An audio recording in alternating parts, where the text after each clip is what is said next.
these are all wild things that basically, because we have free agency every single year in college football and basketball. But I wouldn't write anything in ink at this point. Like it's weird because you can't necessarily report everything, because if we did, we would have these guys coming or staying or going like 7 different times. So patience needs to be exercised in some cases. Thanks for listening to KC Sports Network, proudly presented by Emprise Bank. If you're thinking about starting a business or know someone who is, check out Emprise Bank's SBA loans. It's always good to know your options, and they can be your partner in possible. Hello and welcome into another edition of Three Ma. John Kurtz, Derek Young, Cole Manbeck with you. Some football odds and ends today with the transfer portal opening. We're going to talk a lot about who's going, who potentially could be coming in as well. It is that time of year for sure. Oh, and I guess K-State has a bowl game too. We just did this like little pre-show meeting. I don't think we mentioned that once. We should probably talk about that. Yeah. Which, shows how much people care about bowl games these days. Anyway, I'm sure the folks at Holiday Distillery are excited for the Rate Bowl against Rutgers, and this is an opportunity to get revenge for the 2006 Texas Bowl that I know Cole and I both went to. That was a long drive. I drove all the way to Houston for that. Was that a Ray Rice team? It was. And what was Teal? What was the quarterback's name, Cole? Mike Teal. They also had Kenny Britt at wide receiver on that team. Brian Leonard was their backup running back, DY, and he was a second-round pick the following year. So they had Ray Rice. He had 170 yards in that bowl game. I mean, it was a talented Rutgers team. Same coach. Exactly. That's what's crazy. We've gone full circle with Schiano being back. But they were 10-1 going into the regular season finale at West Virginia. They were going to be in the BCS. Yeah, that was the wild year where wasn't USF even number 2 in the country at one point? It was the year before, but I think Rutgers was good then again the next year in 2007. Like that was Greg Schiano at the peak of his powers. Anyway, if you can get revenge, that calls for a toast from our friends at Holiday Distillery, Ben Holiday Bottled and Bond Bourbon, 360 vodka, whatever it might be. Do it for Yamon Figures. I'll raise a glass for Yamon Figures. The only guy, other than whoever was the kicker in 2006, the only guy to score in the game who had a punt return for K-State. That was about the only good thing that happened that entire game. So Jeff Snodgrass was the kicker, John. Okay, I was thinking like Tim Rayer was the punter then, right? Like does that sound right? Yes, that is correct. Tim Rayer was the punter. We've got the specialist nailed down as well. Look at us. That's awesome. Yeah, I don't know. Can Tim Rayer coach special teams? Is he a special teams coach? No offense to Tim, but yeah, he wasn't on the field for that OU game on a punt, so I don't know. I don't know if Rock Creek alum too. I hate to take a shot there. Tim Rayer was a good punter at Kansas State. Other than that, so K-State special teams, I suppose, have not plunged to that depth yet to snap the ball with nobody in the end zone. But there are plenty of times where it called for a drink of some Ben Holiday Bottled and Bond Bourbon. Watching the Wildcats special teams, I don't know. We're already into the bowl game. K-State's going to play in the Rate Bowl, no longer the Guaranteed Rate Bowl, the Rate Bowl against Rutgers. That's my comment.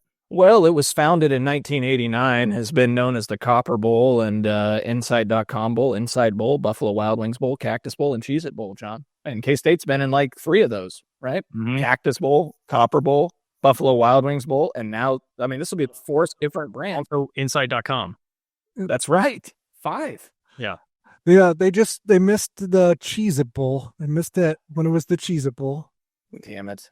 Damn the Cheez-It Bowl. Also, the Cheez-It Bowl eventually became what was the Camping World Bowl, then the Pop-Tarts Bowl. Right, we were upset, and I was upset when it wasn't the Camping World Bowl, and Iowa State went to Notre Dame, and to play them. So, yeah, Kansas State's been in this game. Now, it moved from Tucson in the year 2000 to Phoenix. So, K-State fans will remember it obviously being in Tucson in 93 when they destroyed Wyoming 52-17, and then moved to Phoenix and has been there for the last 23 years, and now is not the Guaranteed Rate Bowl, but the Rate Bowl after a rebranding. Yeah. What I would say is, in a way, I am excited because this will be my first time going to Phoenix, and I have kind of wanted to go there before, so I think I'll enjoy that. And because out of the scenarios that were on the table, I think they did get the best one. Now, maybe Rutgers isn't the most appealing opponent, but in terms of location and date, in comparing that to the alternative options that were on the table, I think Kansas State did get the best deal out of it, because you don't have to play in the Liberty Bowl against Arkansas, who they've also played before. And obviously, you're talking about location and weather not being great. You don't have to play in the Armed Forces Bowl against a service academy that you already played in the Liberty Bowl in 19, or that you have to play next season. And then you don't have to play in the First Responder Bowl, which isn't until January 3rd, when you'd probably like to be hosting transfer visitors. So that's what I would say, that Kansas State did get the best case scenario. John, do you remember when we were at the Cactus Bowl in 2017? DY, fun little anecdote. We spent Christmas in Phoenix. John and I did, as part of Power Cat Game Day. And John, we went out. We were looking for bars to have a drink on Christmas Eve night. So we were just scrounging around Phoenix until like 10 at night. We finally found a hotel with an open bar.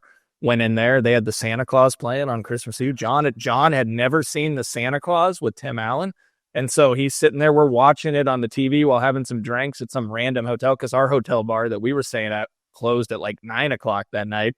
And so John was, providing his insights and opinions on the Santa Claus. And then the next day, K-State, or December 26th, is actually the same date. K-State won the bowl game against UCLA 35-17 after a slow start in that one. Alex Delton had to take over for Skylar Thompson. Yeah, I think Skylar was like sick or something that week, right? And he was battling something, and then he didn't play well to start the game. And then I was just saying, I don't know if he was sick or anything, but he sure did play like crap to begin. He was not playing well. I know that much. It blows my mind, DY, that you haven't been to Phoenix, because it felt like that was an annual occurrence there during my 10 years covering the team. The only time that Kansas State's been to that bowl since I've covered them was in 17, and I didn't get the luxury of going to a bowl game that year. We had the back-to-back for sure in 2012 and 13 with Fiesta Bowl and the Buffalo Wild Wings Bowl. So, I haven't been there covering a team. I've been there for an Ohio State Fiesta Bowl where they beat. I was gonna say the Buckeyes have been to the Fiesta Bowl so many times. I only went once, and it was when they beat L. Roberson and K-State. Oh, but you weren't wearing Ohio State to that game, were you? Yeah, it was like 2004, right, or something like that. Yeah, it was after the 2003 season. Yeah. Did you boo K-State when they took the field? Probably. Oh. I was 15 years old. I don't. Well, that's just wow. John, what are you wearing, John? By the way, it's the home field. Nice. It is a hot jacket. I don't. Is it too early to break? I just saw the Power Cat on the sleeve, and I liked it. Yeah, it looks good. I'm gonna have to get that. Says no, not to. Nick's like, just go to break. Are you sick of your discussion? When Nick's like, yeah, go to break. Okay, well, Home Field Apparel hooked me up with this great K-State pullover. I told you I saw Jerome Tang wearing it on the sidelines at one of the football games earlier this year. This thing is pretty hot. I like it a lot. It's very comfortable. Looks great. And you can get it with 15% off using promo code 3MOD24 if it is your first order. Or you can get one of the 50-plus other K-State designs there. They have a Copper Bowl shirt if you want to celebrate being in the Rate Bowl, the eventual relative of the Copper Bowl. You can go get a shirt to celebrate the 1993 Copper Bowl to do that. Or you can be like Derek and you can wear Mizzou to proudly display the Tigers after they beat up Kansas yesterday. Cool. MIZ.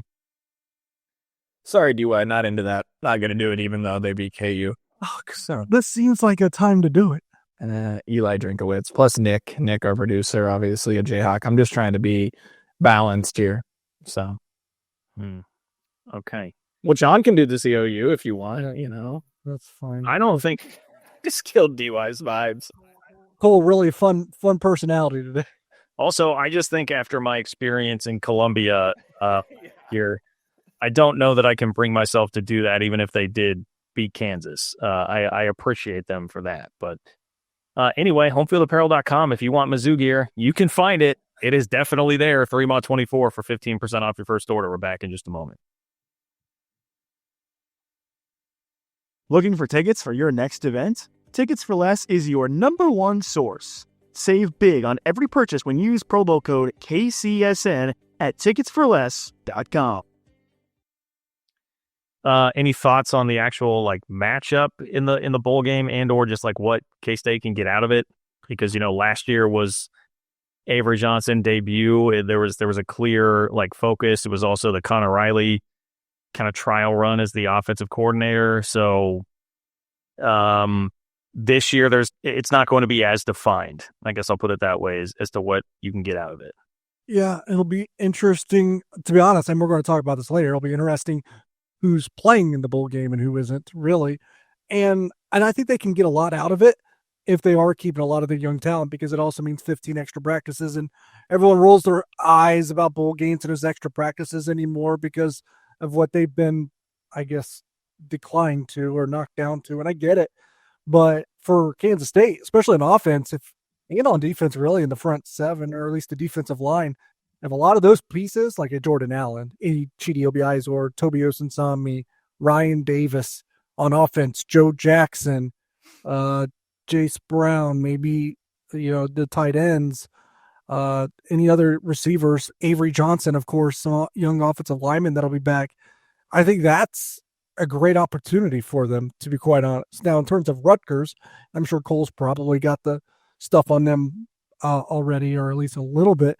But offensively, I disagree. I don't think Cole's done a lick's worth of work on Rutgers. Okay, but he watches a lot of college football, that he at least has some surface information, I imagine, and he looks offended, so I bet he did. Offensively, I think they still have some pieces that can probably threaten the defense, because they've had some good numbers this year, especially with the good running backs. It'll be interesting what happens with them in the portal if some of that stays intact. Defensively, decimated by injuries. This is a defense that you could score a lot of points on right now. First of all, John, how dare you? I prep for everybody. I prepped for Rutgers last night. Just did a little high-level prep because we got to save it for the enthralling pregame show that everybody will be listening to on Christmas Eve. My thought, Cole, was you spent so much of your football energy just complaining about every last little thing that I didn't know that there was any ounce of energy left in your body to do something that would not be complaining about football and the coaching staff and where things are going. So that was my thought there. He's got to take his mind off basketball somehow. Yeah. Chance to get to 9-4, John, real excited. So not as excited for this year's bowl game as last year's because of what DY outlined. There were some things to look forward to with the play calling and the young talent that was going to be playing, and seeing Avery take the field and potentially some other guys that we didn't see probably play in that bowl game as many snaps as we thought, but there was, a little bit more appeal to the Pop-Tarts Bowl. Also, the marketing for it, outstanding. Rate Bowl's got a lot to live up to. Not sure how they're going to be able to match that, but when you look at Rutgers, like, they haven't played anybody. So they went 7-5 overall. They won their first 4 games of the season. Then they lost 4 straight games to get back to 4-4. Then they closed the year winning 3 of their last 4. They've only played one ranked team on the season. That's Illinois, which is ranked 25th. Now, Illinois did finish 9-3. Outside of that, guys, their opponents are Nebraska 6-6, USC 6-6, Wisconsin 5-7, Virginia Tech 6-6, UCLA 5-7, Akron 4-8, Maryland 4-8, Washington 6-6, Minnesota 7-5, Michigan State 5-7, and then I mentioned Illinois 9-3. It's a Rutgers team that really hasn't been battle tested. They have a actually really well thought of offense. When you look at the numbers, they're number 20 in Brian Fremo's FEI rankings offensively, but their defense is much higher. So I'm just looking at I know what I speak of. See, I was right. I will say this: I bet their defense wouldn't have been that bad, but I think they lost like 7 starters to injury. Yeah, usually Shiano's a pretty good defensive mind too, I believe. I mean, their offense is 20th in the FEI. Their defense is 81st. Bad news, special teams is 19th. Oh boy. I don't know what K-State will be ready there. Overall in the Cool. K-State has an NFL special teams coach. That's right. Forgot about that. Be nice to see it sometime. In the overall FEI rankings, K-State's number 32 overall. That's offense and defense combined. Special teams, Rutgers is 41st. So, like, the probably projected margin of victory will probably be K-State by around 4 or 5 of the betting spread. I think I saw 7.5 DY K-State. Yeah, and again, I think injuries have a lot to do with that, because Rutgers really got banged up this year, just about more than any Big Ten team, I believe. Yeah, Rutgers allowing 5 yards per carry. That's 103rd in the country on the defensive side of the ball. It's a huge weakness for them. Now, Iowa State is 116th in yards per carry allowed at 5.2. And K-State struggled to run the ball all game against them, and we saw what that Iowa State defense looked like against Arizona State on Saturday. So, man, this was more of a Rutgers breakdown than I really thought we were going to get. That's pretty good, boys. Like, we have a lot of time on our hands. There's no games or pressers this week. It's about as empty of a week as I can remember. Yeah, we'll see if both running backs play in this game. DJ Giddens, obviously, and then Kyle Monagai, a talented senior running back for Rutgers who has 1,279 yards on the season, 13 touchdowns, 5 yards per carry. He's really good, though Rutgers as a team is at 4.1 yards per carry, which is 71st in the country. So, sacks. Yeah, they must get sacked a lot. I have not delved into the sack numbers. So no, because their sack rate's high. It's really loud. First year quarterback that transferred from Minnesota, who started last year at Minnesota, threw for 1,800 plus yards. Athan Kalamanis. Kalamanis. I think some people really like him. I'm kind of iffy on him. Yeah, the only Rutgers game I watched candidly this year, guys, was the Friday night game they played Washington. Yeah.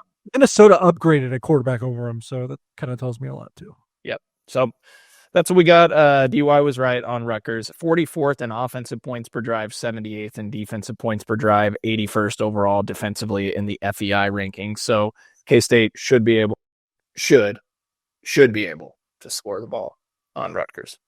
It depends what Kansas State shows up. I mean, the 7-1 team or the team that lost 3 to last 4. So. Yeah, and or just like, again, who personnel wise is actually still there, which brings me to top storyline of the week, brought to you by our friends at Alinco. If you have any home improvement needs, contact our friends at Alinco, who are great K-State fans who support us here on the pod. They can help with anything that you need, no matter essentially where you are in our listening area, so to speak. Go to alincohome.com, ALENCO home.com. To get hooked up there. DY, I don't mean to pin you down for too many like specifics now, but I'll just ask you like high level here. Transfer portal now officially open. What are you expecting for K-State to be dealing with here, and what are going to be the biggest priorities for K-State with the portal? Yeah, well, we already know who has announced that they will be leaving. Taquan Roberson. He's going to try to get a waiver for an extra year and play elsewhere. Carver Willis was going to return. Things happened. Now not going to return. Donovan Ryman, defensive end that never really got on the field. Terry Kirksey, linebacker that never really got on the field. Cam Salas, linebacker that never really got on the field. Tyler Nalome, quarterback that really never got on the field. Darrell Jones, quarterback that really never got on the field. Jordan Dunbar, quarterback that really never got on the field. And then Trey Spivey. Now, I've heard some things that like that one could go back and forth, so I wouldn't write that one in pen, maybe a pencil so you can erase it later if you have to, because I think that decision has probably waffled back and forth close to 100 times already, and the transfer portal didn't open until today, December 9th. And I think there's a few others that are probably, I'll be honest, there's some that they're considering a transfer and still in conversations with the Kansas State staff.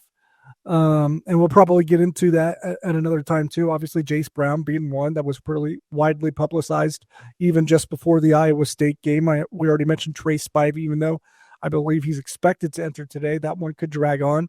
Now, in the running back position, that'll be interesting because taking and moving forward with all three, DJ Giddens, Joe Jackson, and Dylan Edwards, and and having all of them kind of buy into that will be a difficult juggle. Obviously, that could be made easy if DJ Giddens goes pro, which is a possibility. He could declare early for the NFL draft. Asking quarterback Jacob Parrish. Now, I'm not going to drag anyone that wants to start their NFL clock early as possible. That seems to be the wise thing to do in some cases. But I would be disappointed, not in Jacob Parrish for making that decision, but disappointed that Jacob Parrish won't be in the secondary next year because they absolutely need him. And you mentioned needs. The ones that'll pop out to me in the transfer portal that you probably need to chase no matter what: wide receiver, offensive line, corner, linebacker. Those are the four most pressing needs. You probably need more than one of each, I would imagine, too. So they're going to have to be really busy at those four spots. And I wouldn't be settling just with those 4 spots too. I think you might peak at safety. You might peak at nose guard. You're probably good everywhere else as long as you don't suffer any unnecessary attrition. Feels like you're going to expend a lot of resources to the defensive side of the football, right? DY. I mean, obviously, receiver, offensive line, big pieces. But you think about if Jacob Parrish goes pro, what they need at corner and safety, and then also at linebacker. If I don't remember. Did you mention Alec Marenko could be a guy that goes too? Didn't play this year. Yeah. He hasn't announced yet. Right. Or maybe if he has, I don't expect him back at K-State. So you're going to need quite a few linebackers. Now you signed 5 high schoolers, and obviously you don't expect them to play day one, but I think some of the redshirt freshmen they signed last year, you signed 2 I think that they believe at least one will be ready to play. You bring back Desmond Purnell and Austin Romaine, so at least 2 of your 3 starters as well. So I think you need 2 linebacker transfers that can plug in and play right now, of course, at the bare minimum. So they're going to need linebacker help that can play right away. Corner, you're right. You lose Tyler Nalome, who didn't play. You lose Darrell Jones, who didn't play. You lose Jordan Dunbar, that didn't play. You lose Keenan Garber, that didn't play well. And you lose Jacob Parrish, who's NFL worthy. Now, you might lose Jacob Parrish, I should say, putting cart before the horse there. So maybe we get lucky, Jacob Parrish comes back. That would be nice. But if not, you don't have anybody that really played last year or this past season besides Justice James. And he is coming back. Now, I don't want him to be a starter, but I do think that's a passable depth option. So you need 3 corners, other corners that can play. And you just, at least one of them you hope is a development piece that Donovan McIntosh and Zayshawn Rich do enough in the offseason to be able to contribute at a high level next year. But again, 2 corner transfers that can come in and play right now. You need that. Safety, that's a little bit different. I know what you mean and what you're thinking, because you lose Marquise Siegel and you lose Jordan Riley. But depending on who comes back and who doesn't, I mean, we haven't heard any other ones other than Dante Thomas maybe that will leave. So I think you would expect to start Colby McAllister. And then you want to see what the younger guys, how they develop, because there's 2 other ones that would have a chance. I would think of Jack Fabris and Wesley Fair, and maybe to Kendra Steiger if he comes back for next year. I don't know what the outlook is on him as well. I do think he needs to lead. You need to probably go and grab at least 1 safety starter from the portal, but I do think you got maybe 2 starters there. Oh, VJ Payne. VJ Payne. I'm an idiot. So you got VJ Payne and Colby McAllister. Because I actually liked what Colby McAllister showed flashes here and there the last 2 years. I think he could start. VJ Payne's obviously a starter. And then you wait and see what Jack Fabris or Wesley Fair maybe can do. Yeah. Yep. But when you think about linebacker, you think about potentially Marenko. You mentioned Kirksey entering the portal. I think linebacker is definitely much more of a need than safety. I think on defense, I think it's linebacker and corner. Now, nose guard, maybe. But I like Damien Ulaleo. He's going to be back. I actually like the little bit we've seen out of Asher Tomaszewski. And it'll be interesting what Malcolm Alcorn Crowder looks like. I assume he's coming back. I don't know.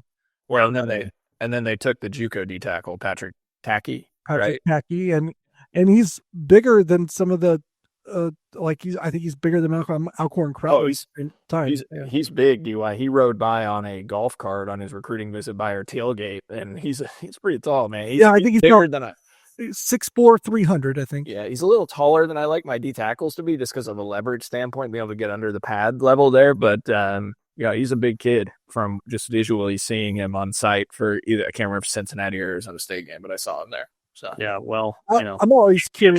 Can't all be Will Geary. Goal. I'm always curious about what JUCOs, because some of them can play early and some can't. So I don't know. Well, these days, I don't know. It seems like JUCOs.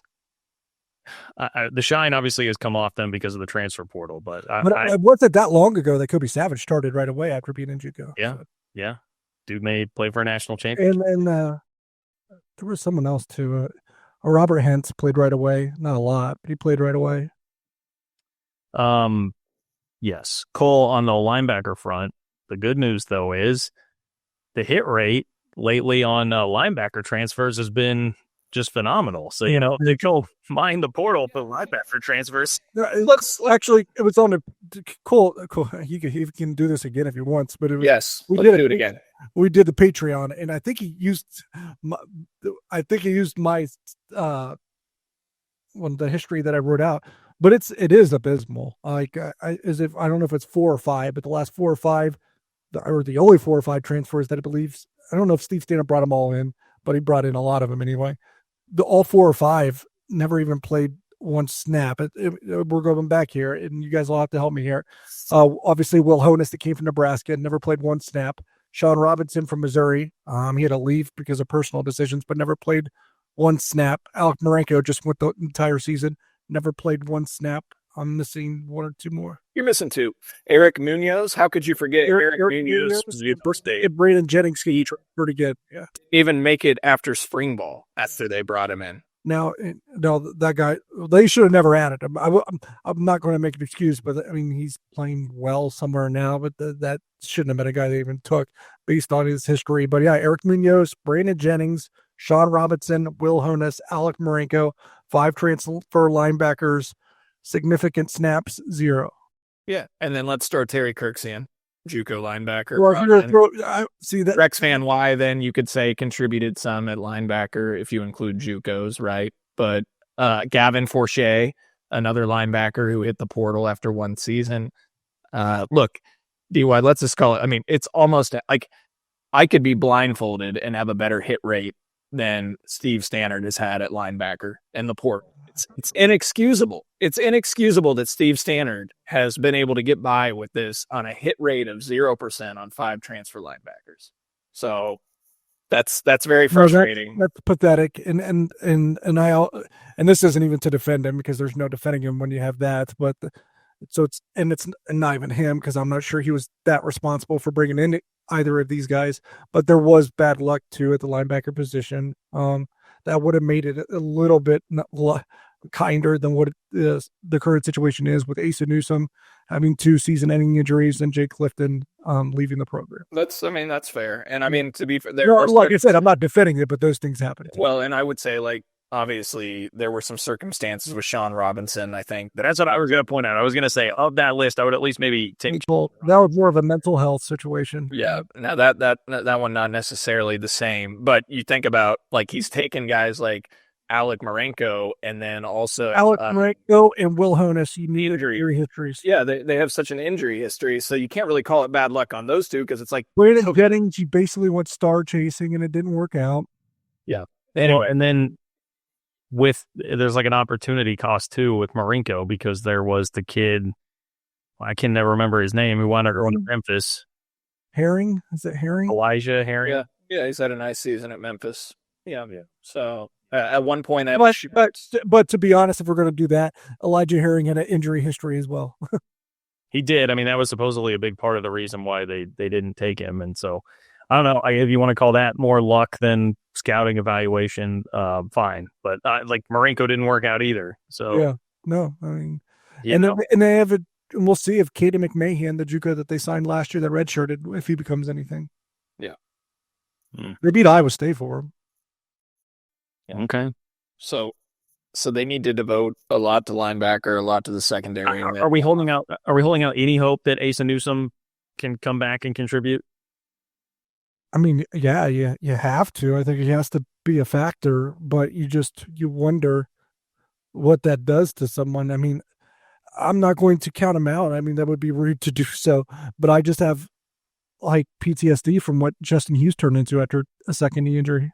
Yeah, what was it, the KU game Asa went down? Is that right? So we're talking late October. I forget. It's hard to. It was literally the opening kickoff of one of those games. Yes, I think it was KU, and it's hard to see. Like, so he tore it like week 3 or 4 in the prior season. So about a month earlier, and he was back obviously to start this season. Probably didn't really look like his normal self early on, and now you're talking about second. No, I don't think so either. And so that might have been more mental than physical, because now I worry about the physical. Yeah. So You gotta. I mean, you probably have to go into this next season not counting on anything from Asa. Unfortunately, as much as it sucks, because he was my favorite. Yeah, I don't know if anything, but I would say not starter. Yeah, Well, yeah. I mean, they got to get a quality two deep at linebacker. because he's a backup to Des Purdell anyway. But yeah.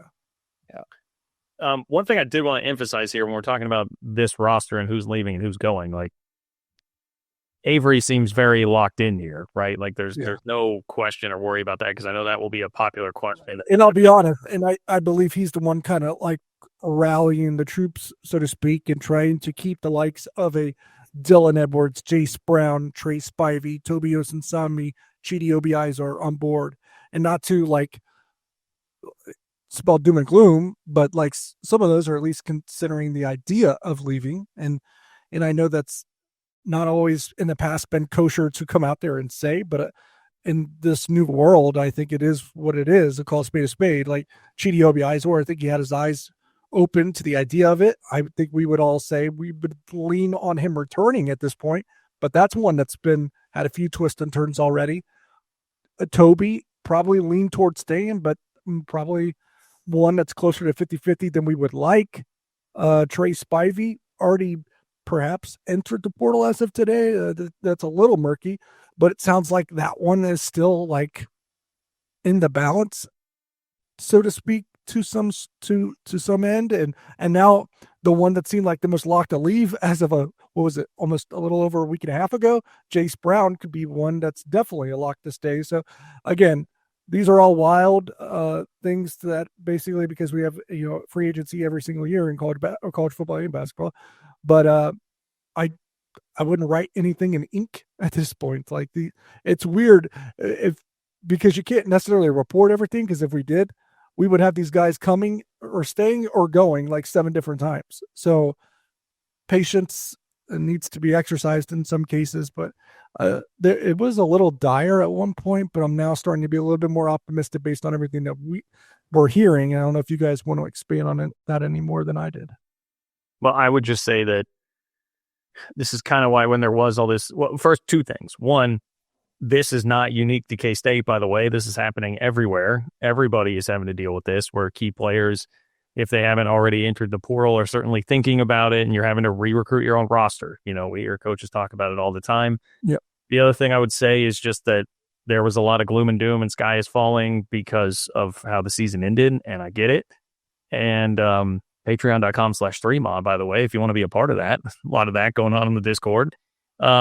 But the point that I was making at the time is like, guys, like we've seen enough from Chris Kleiman to know about the floor of this program and them holding things together, that I don't think there's going to be a mass exodus in the portal here this offseason. And it is playing out much more like that. Yeah, I'm not saying there won't be 1 or 2 guys that hurt before this is all said and done. I think the odds would just tell you that's going to be the likelihood with any program.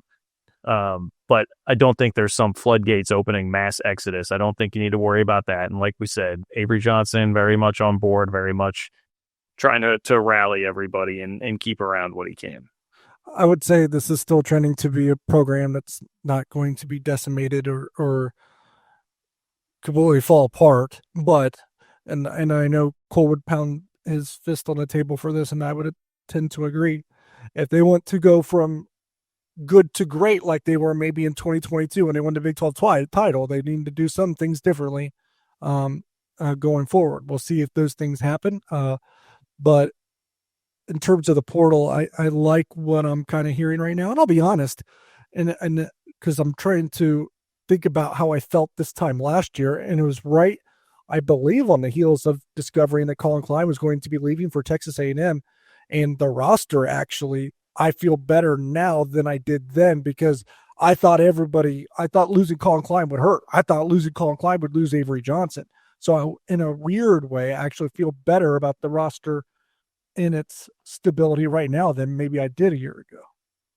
Yeah, they just have to, obviously we got to figure out what's going to happen with some of the retention of some of the other guys we already outlined there. And if they can get the majority of those guys back, and then probably need like 6 to 7 contributors via the portal with a couple studs. I think you need an impact linebacker, an impact wide receiver, at least one offensive lineman that can come in and start and play at a high level, and at least one impact corner.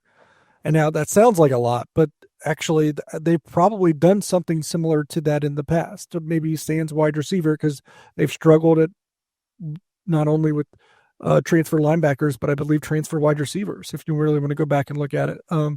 So Cade Warner might be the best one. Yeah, he is. So, but if you hit, and you're probably not going to hit on all of those, but if you hit on most of those and retain like most of your key pieces, if not all, I do still think you have a Big 12 championship ceiling, but it is contingent on meeting some of those requirements. I think they need 2 starter types on the offensive line via the portal DY, one being a tackle. And then I think they need potentially a starter type at what is the I'm blanking here. Wide receiver, but you probably need 2 wide receivers as Trey Spivey's gone, right? I mean, don't you think they need at least one starter guy and then a depth piece at receiver?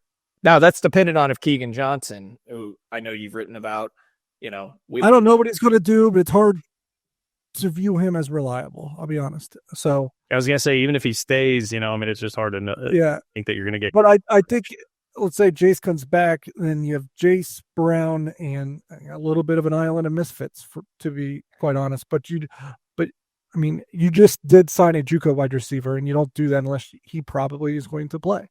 So, because he had him and 3 high school receivers, and in the roster limit day of 105, you bring in a 4 wide receiver class on a room that'll probably be 7 to 8.